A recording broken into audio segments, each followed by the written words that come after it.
May dalawang impeachment cases na ipinasa sa Congress, ma'am, against you po. What's your comment, ma'am? Yes.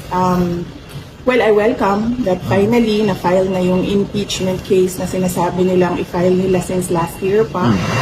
So, okay din yung impeachment case dahil ako lang yung ang tinitira doon. Ako lang ang iniimbestigahan nun. Ako lang ang inaatake ng impeachment case. Hindi nakasali yung mga kasamahan ko sa Office of the Vice President and yung mga dati kong kasama sa Department of Education. So, at least kung meron tayong impeachment case,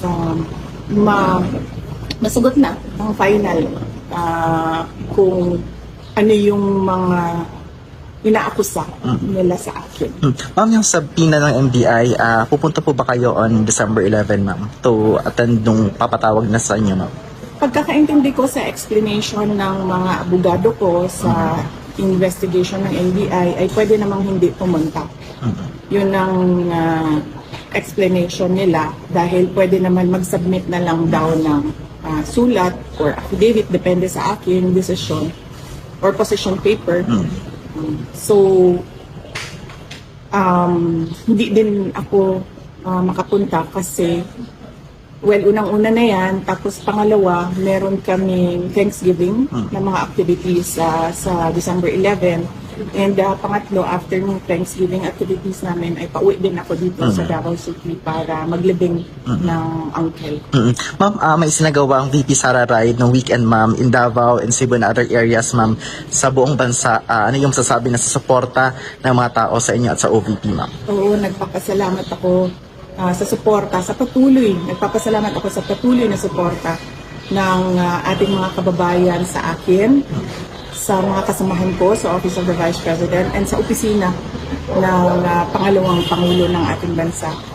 Malaki yung nagpapalakas ng loob namin at malaki yung tulong ng suporta nila sa nararamdaman namin na pagmamahal mula sa ating mga kababayan.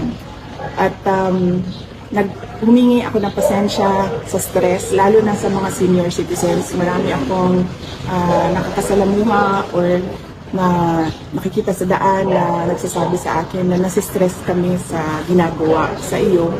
Humihingi ako ng pasensya sa kanila na hindi ko rin naman gusto na umabot ng ganito.